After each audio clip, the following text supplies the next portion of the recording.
Hey guys, welcome to video number 2 of the year. And today we're going to start studying the Renaissance, alright? Rebirth. What came before it? The medieval period, aka the Dark Ages. Devotion to God, powerful church, very strict social structure. I almost took this slide off the presentation, but I think it's important to remind you that one of the reasons for feudalism was there was this vacuum. Rome had fallen, there's nobody in power, so there was all this fighting going on, and many Europeans looked to the rich and to the powerful, the Catholic Church, and the rich for leadership and safety. I like that. That's why I put it in red. Let's keep going here. And you see, I like this. Manners were the main economic unit, emphasis on religion and how we should behave. So the most two powerful men in your life were the king and the pope. Dark Ages. People in Europe were isolated from each other. They were all living on their manners. And during this time period, they're more worried about staying alive than doing art. They're more interested in staying alive than studying. And in fact, once the Roman Empire fell, many of the important documents they believed to have been lost. They thought they were gone forever. Forever. So why did feudalism end? At first, the Black Death. The bubonic plague killed a third of the population. So that really started a massive change. Step 2. Now, each peasant who was still alive was more valuable, more worthwhile. So they're like, wait, we should be getting treated better. They revolt and demand more freedom. Then we have the 100 Years' War, which basically helped the power when England and France fought. Instead of manners fighting, kings and queens fought, and the power of the monarch grew. And status began to be determined by wealth and ability, not birthright. So once we start seeing trade, we start seeing commerce, it's not who your mommy and daddy are, where were you born, it's what can you do. And step 5, people started looking at church and be like, wait a second, we've got some questions about the way you're doing things. So the decline of feudalism paved the way for the development of the Renaissance. Scholars and artists looked to the art and writing from ancient Greeks and Rome for guidance. They were looking back, they're rebirthing. And I have this asterisk here because, again, your book a couple times doesn't mention the huge Muslim influence here. Those art and writing that they thought were lost many times were in Muslim museums, were in Muslim Islamic nations' libraries. Step 2, merchants dominated politics in the Italian city-states. And who were these merchants trading with? They were trading with the East. Patron families such as the Medici used their profits to support arts and learning. How can you prove you're great? How can you prove you're rich? By fancy stuff. How do Americans prove they're rich and they're fancy? They buy fancy cars. How did the Medici prove they were fancy and rich? They brought fancy artwork. The Crusades, aka the Holy Wars, Christian Europeans fought to reclaim Jerusalem from the Muslims. Europe became aware of the riches of the East and eager to learn more about the world outside Europe.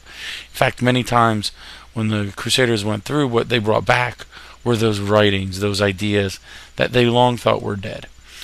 So one of my complaints about your book is this is not mentioned very much in your textbook. Step 5, an explosion of art and literary learning began in Italy in 1300 and then eventually spreads north. So you think about it, there's Italy, there's the boot. Basically the ideas kind of come this way and then go that way. Alright? And this is important, and take a second and pause this. Again, this is not in your book. And it's the idea that European success in the Renaissance was thanks to its Muslim neighbors.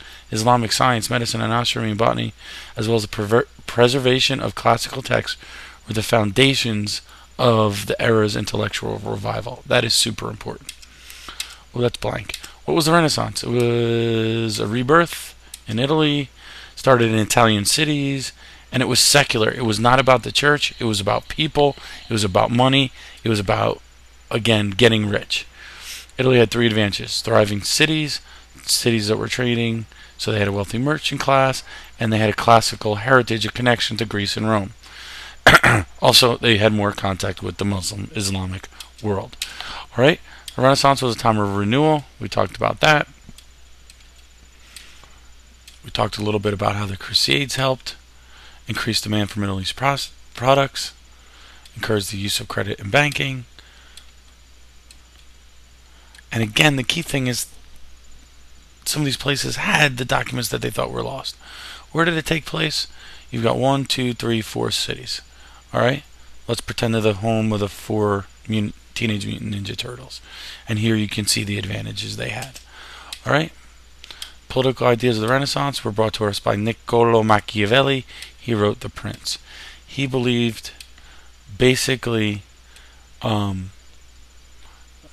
you should do anything you do maintain control without worrying about your conscience. Do what you got to do. Alright? Machiavelli, The Prince. It's better to be feared than loved. A ruler should be quick and decisive. Do what you got to do, and the ends justify the means. Do whatever you got to do. Be good when possible and evil when necessary. In fact, that's kind of my life mascot. No, I'm kidding. Alright, Renaissance art. Renaissance produced ideas that were reflected in the art, the philosophy, and the literature. Rich people paid people to make it. And art and literature before that had been focused on the church and salvation. You will see some church topics in Renaissance art, but the focus of the art is secular. Alright? Look at the difference. Renaissance artists focused on humanity and emotion, new technique. We see frescoes, we see sculpture, architecture becomes important. Masaccio, however you pronounce it, I've heard it both ways. He discovered the idea of perspective. The idea here is there's a vanishing point. Write that word down, vanishing point. In fact, I can kind of make it look like I have a three-dimensional drawing by putting a vanishing point there and drawing lines back, right? That technique is known as the vanishing point, discovered by Masaccio. Michelangelo painted David. He did the Sistine Chapel.